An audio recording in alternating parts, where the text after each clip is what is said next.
The single-line scanner comes with the following parts to assemble, as shown in the video.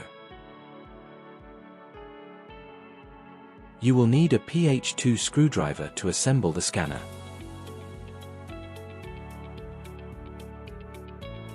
The next step shows how to assemble the stand. First, unscrew the screws from the stand.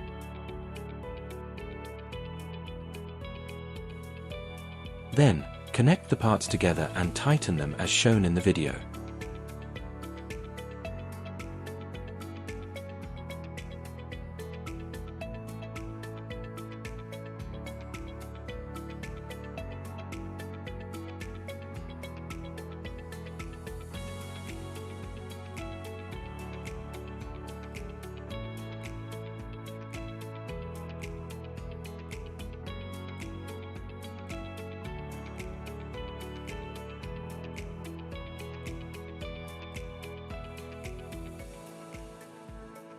Once the stand is assembled, connect the cable to the scanner.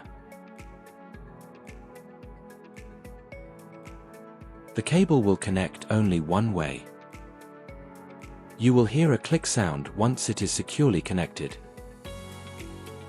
Finally, take the USB Type A side of the cable and connect it to the POS system's USB port, as shown.